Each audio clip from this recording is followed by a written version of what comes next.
Hey, welcome back to another meal prep. This week was just pretty straightforward. I made Millet breakfast cereal. Stay tuned to see what I think about that. That's brand new. I made Greek chopped salads for lunch with some basic balsamic vinaigrette. And then supper is an Instant Pot bean and barley soup. Not for prep, but I thought it was good to show in a prep video because it would be a good prep soup. So I went ahead and showed that. And that's all we're doing today. That is it. Breakfast and lunch. If I need a snack, I will find a snack. I'm not prepping anything. We're going to talk about this tomorrow. Let me just tell you, if you're interested in what's going to be going on from now on, join me tomorrow because we're going to have a little chit chat about that. Yes, we are. Okay. I'm pooped. I'm tired. I don't really know anything to say other than let's just go over to the kitchen and get this party started. Now, to make our barley, we're going to cook it two ways to see how they compare. On my website, you'll also find the directions to do it on the stove top. We're going to do it in my little mini dash rice cooker and the Instant Pot. Now, this is the barley I'm using. It's just the Goya barley. It does not say pearled, so I'm not treating it as pearled. And the back says the recipe it gives should cook an hour, so that tells me from what I have looked up that it's not pearl. So anyway, it just came like this. If it does say pearl barley, it does not have to cook as long. And this is what it looks like dry. Just little grains. I have already rinsed it because you always want to rinse it no matter which way you cook it. For the rice cooker, it says to use the amounts and directions that you would use for brown rice. I'm making way more than I need for my recipe today, but I'm going to freeze the excess. But I wanted to test two ways. I did cut this in half of what my instructions say. This is a half a cup of barley, and this is 3/4 of a cup, of water. And we're just going to turn that on. Let's see. Whatever, if you don't have, that's what I was going to say, if you don't have this one automatically shuts off. If yours doesn't, just follow those brown rice instructions. Now, let's come over here at the Instant Pot. Now, in here, I already have 1 cup of rinsed barley, and to it, I'm going to add 2.5 cups of water. Now, you can use stock of any kind you want, vegetable, beef, chicken. You can add salt to it or not add salt to it. I'm just not going to. I'll add it to it at the end. This will cook for 23 minutes on high. Hit the seal. I always forget to hit that seal. So we just want 23 minutes. And then it suggests to do a 15-minute natural release. So I'm thinking these, after the release of this one, after it comes to pressure and then cooks and has the release, both of these might finish around the same time. So at any rate, I'll be back when I have both of them done. Okay, so both got done. I've not even opened this yet, and I didn't pay attention. It did not take near as long as brown rice. I was in the back room and didn't pay attention to when it flipped over to warm. But it was already done by the time the Instant Pot was done and let to release. Now we're going to check this together. Well, it did cook. Look at there.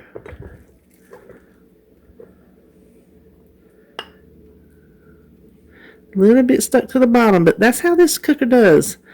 It does it with rice too. But it's pretty loose. Now let's come over here and see what the Instant Pot looks like. Alright, so I let the steam out, but I haven't opened it yet. So I'm not sure. It already looks different. It is moister Okay, let's look at the difference. If I'm too close. See how much moister it is in the Instant Pot and dry it is. Can you tell the difference on the camera?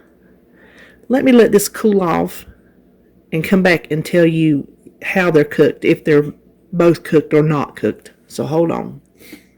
All right, the verdict is this part up here. I tasted both of them. I didn't salt it because I just wanted to taste the actual grain. I didn't want to alter it in any way. This that was in the rice cooker, it's just chewy, not like gum, just a texture of brown rice, really, and it's dry. I'll still use it. That's probably what I'm going to put in our soup today, because it'd be more, it would be better in a soup that's got a lot of liquid than it would just to eat on its own, which I don't really know any recipes how to do it, so I'm not going to waste it. That's probably the one that I'll put in my soup. This one in the Instant Pot, I recommend, and I imagine it comes out the same way on the stovetop. I'm imagining. It's moist, and it neither one of them has a flavor. I thought maybe barley had a specific taste, but I don't taste anything. I taste more on this one, but it's like I told David, I can't even describe it. It tastes like water. That sounds stupid, but I don't know how to describe it. But like he said, at least it doesn't have some weird, strange taste, to flavor our food. We just get the health benefits of it. So, my final take is, unless you want it dry like this, I wouldn't make it in the rice cooker. I would either do it in the Instant Pot or on the stovetop. So, that's all that's all we're gonna talk about the barley. And if you're watching this as a standalone video, then I will see you on my next one. And if you're still here, we're gonna jump into one of our meal preps, and I don't even know which one. We just finished the barley, and I figured we'll go ahead and do the soup. It is not technically part of my meal prep. It's going to be supper, but it'll be an excellent recipe to meal prep. So I thought it was worth sharing in the same video. I've got the Instant Pot. I put it on saute, and it just give me the hot notice. Just a tablespoon or so of olive oil. Now, you know that I don't count that. And if you want to count it in your points, then be sure and build the recipe all on your own. Now, next we need about 1 onion. And then a cup of chopped celery. This is some I had in the freezer that I chopped. And it thawed and shrunk, but it started out as a cup of frozen. And there's a little bit of water in there. I tried to drain it.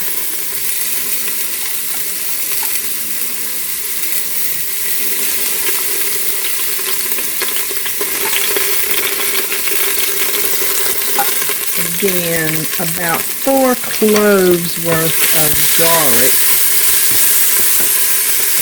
and I'm just going to do my little kind of eyeballing method. And you can do as much or as little garlic as you like. Now we're just going to saute that until the celery and the onions have started to soften.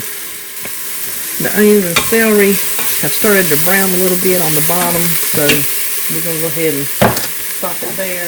We just need 1 6-ounce can of tomato paste.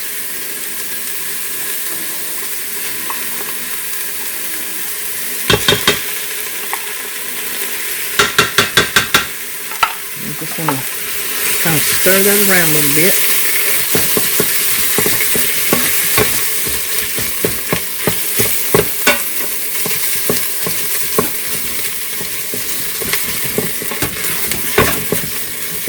Now we need 4 cups of beef broth. This is just unsalted.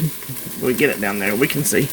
I'm just going to add a little bit to try to blend these tomatoes.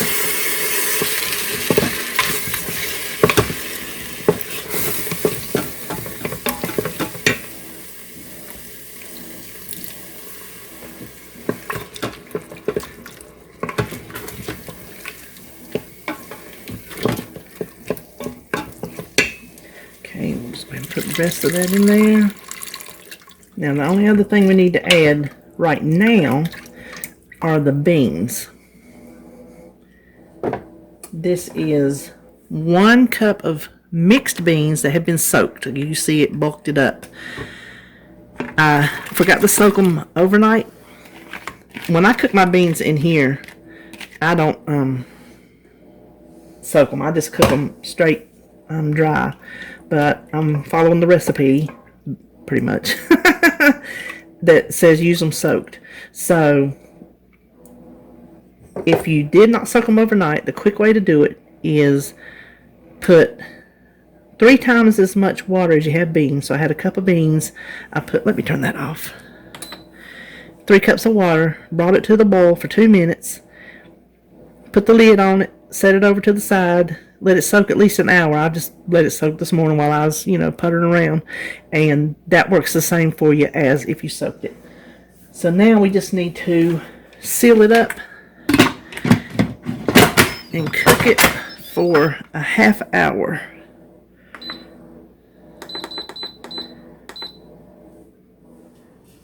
Alright, the soup, I don't even remember. I got busy. I don't remember how long it was supposed to release. I could look at the recipe. It'll be in the recipe. But it's ready. The only thing we have to do, let's make sure our beans are done. Oh yeah, they're done. Now this recipe originally called for chuck roast, but I'm making it just beans and barley, obviously. 1 cup of cooked barley that we cooked earlier. Just need to let it heat through. But while that's doing that, I'm just going to pull out just a smidge. Some of those beans look like they fell apart.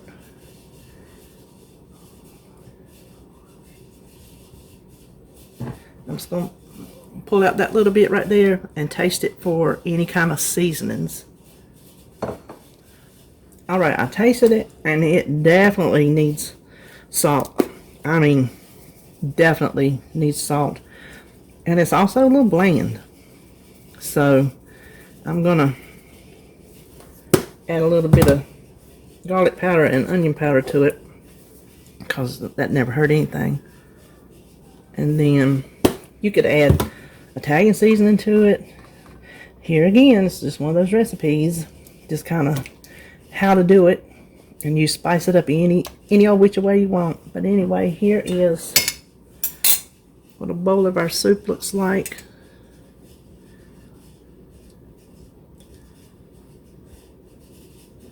So I'm not going to have that over on the bar. Since it's for supper, I'm just going to leave it here in the pot and let it just chill out the rest of the day. So now let's start on our millet breakfast cereal. And we're all going to come together and cross our fingers that this works, because the recipe I found was for a single serving, but the author says he will make bigger batches to use throughout the week. So I want 5 days worth. I multiplied the ingredients by 5. I hope that the liquid to millet ratio works out in a big batch. So first of all, let me show you what plain dry millet looks like. It just kind of looks like couscous, really. Looks like a little couscous pasta. I would show you the bag I got it in, but it's from the international store, and the chances that you would find that particular brand are kind of slim, so I'm just not going to show you that. You have to rinse. What I'm multiplying by 5, so I'm going to read my recipe over here to make sure I'm telling you properly. This is 1 2/3 cup of rinsed millet. That's a lot. I don't know, honestly, I don't know how much it cooks up to be. I don't know what size the serving's going to be, but if it soaks up all this liquid, I better turn that oven on. We're liable to have a mess of cereal. Then we need 2.5 cups of unsweetened. You can use any milk you want. I'm just using regular unsweetened almond milk, plain almond milk. You can use vanilla. Vanilla would be good because this recipe has vanilla in it. And then 3 3/4 cups of water. Now to this, we're going to add a teaspoon of salt, a heaping teaspoon of cinnamon,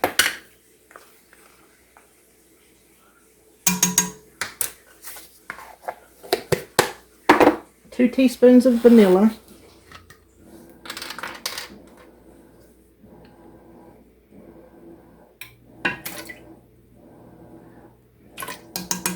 of course all that would be to taste, and then 34 grams of raisins.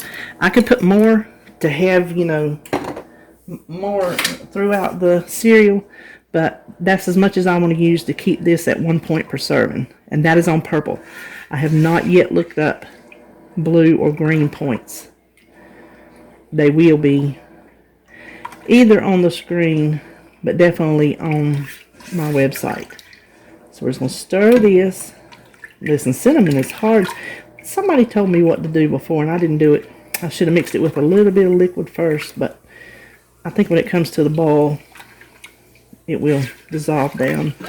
So we're just going to let this sit here a minute, come up to the boil, and then I'll be back.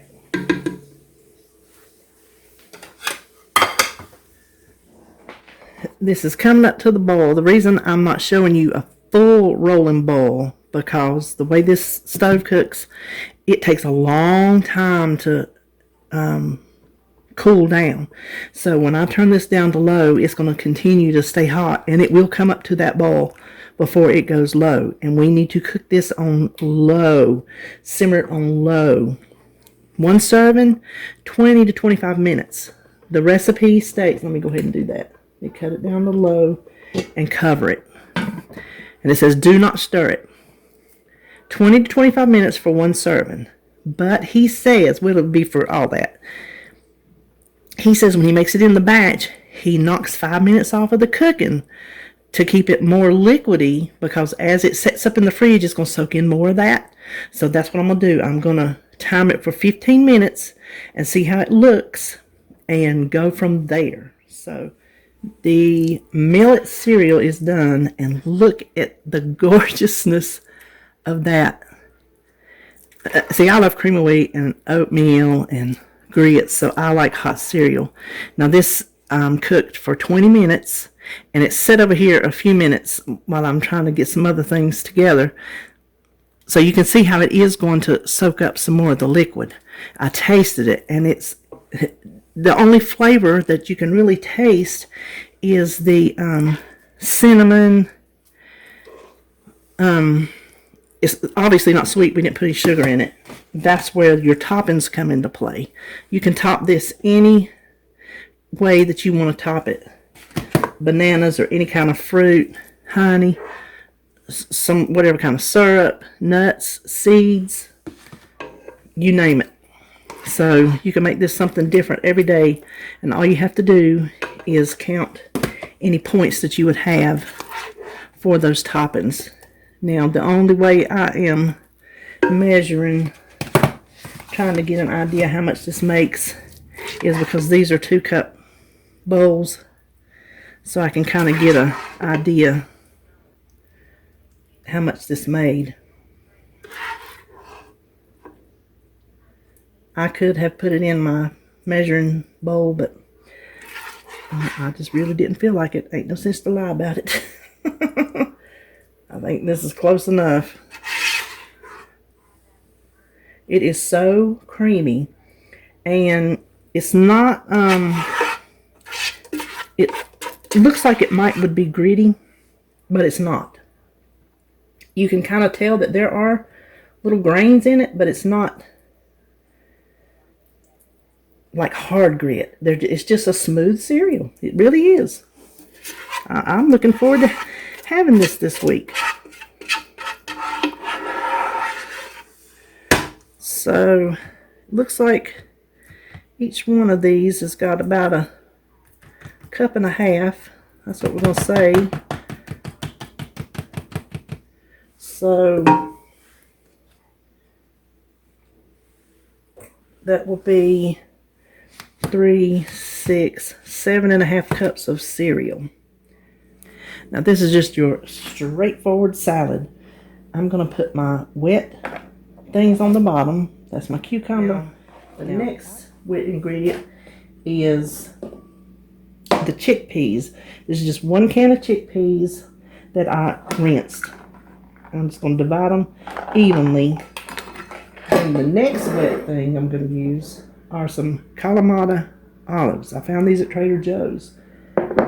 I went ahead and drained them, but I'm saving the juice to put back in the jar.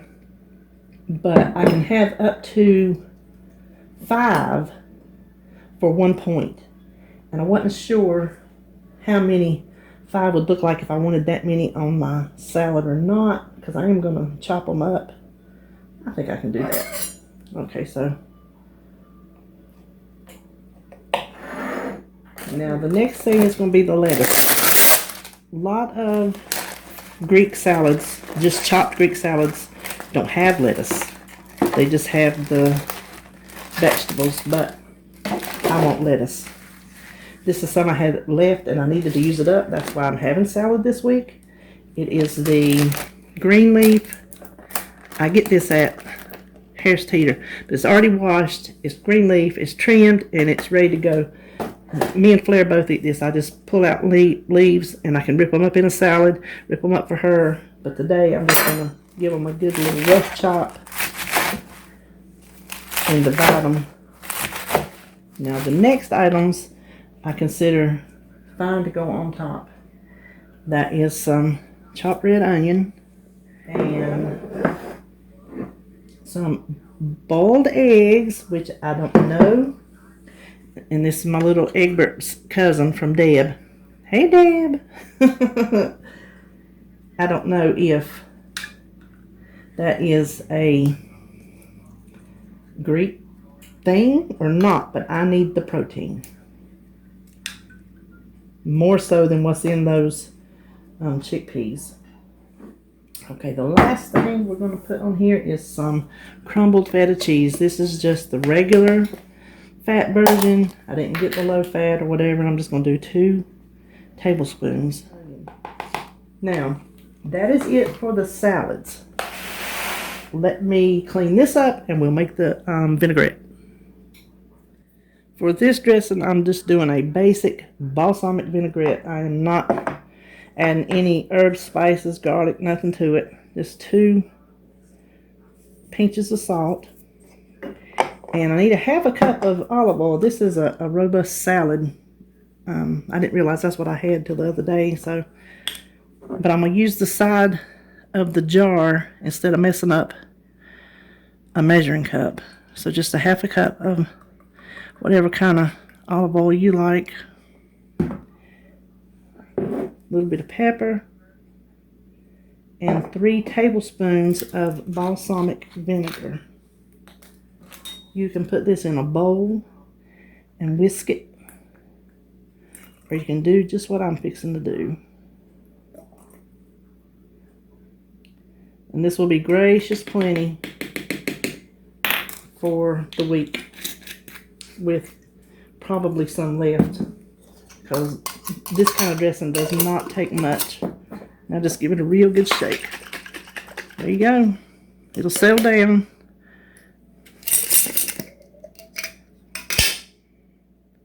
Look at that.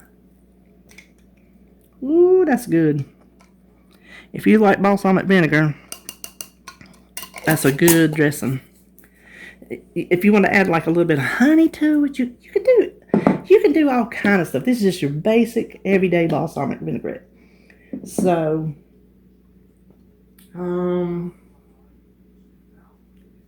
yeah, I guess coming back, we'll see everything we got. I'm trying to think where we were at.